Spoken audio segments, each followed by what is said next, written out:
going to focus on my thoughts and feelings based on the documentary on vanishing bees.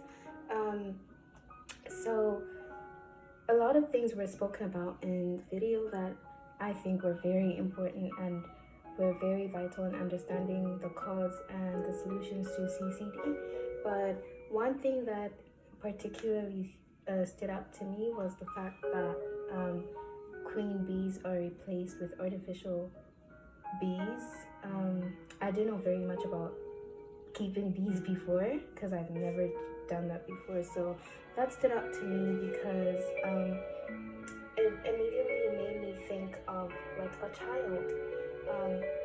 If a child is taken away from its mother, the child is going to express withdrawal symptoms like excessive crying, difficulty eating, or even sleepless nights, and that's not very good for a child's health. So I thought, oh, maybe bees go through something similar, maybe not necessarily in the sense of a mother, but they do experience some form of like withdrawal when the queen bee is taken away, because the queen bee is the central part of the hive.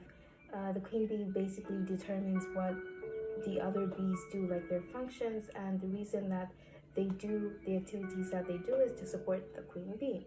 So I did a little bit of research on it, and I actually found that bees do experience some form of confusion, not necessarily from the switching of the bees, but I'm pretty sure that does contribute. Yeah, they do experience a form of confusion when they encounter the pesticides, because the pesticides interfere with their brain signaling, and they have too many signals coming in that it becomes very confusing for them to pick out which signal to read when.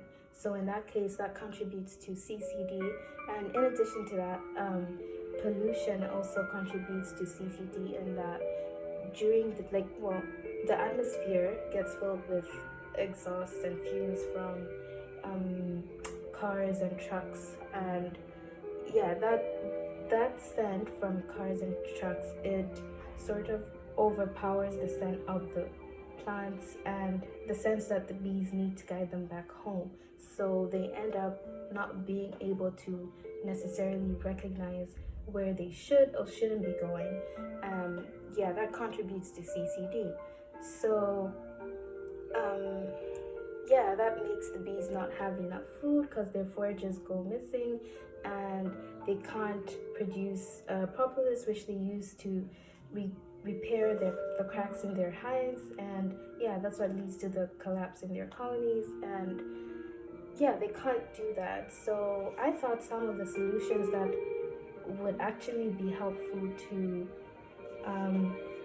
overcoming the problem of CCD would be, in addition to planting gardens, would be reducing pollution in simple ways. Like, of course, we can't completely stop it, but doing simple things like taking the bus instead of driving your car, and especially during the daytime, because we know that's when pollination occurs. So if people can take the bus during the day as opposed to driving their cars, that reduces the amounts of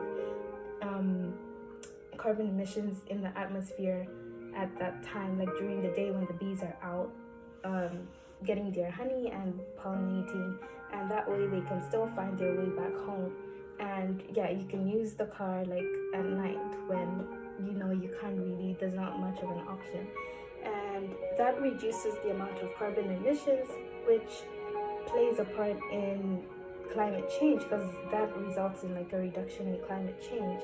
And if the climate is more favorable, that means that we can have more plants, and the more plants that we have, the better it is for the bees, because they're able to pollinate and they're able to get enough food and all the necessary vitamins that they need from the plants. And if we have more bees, it means that we can have a healthy life, and we can have all the medicinal benefits that we get from the bees, from their hives.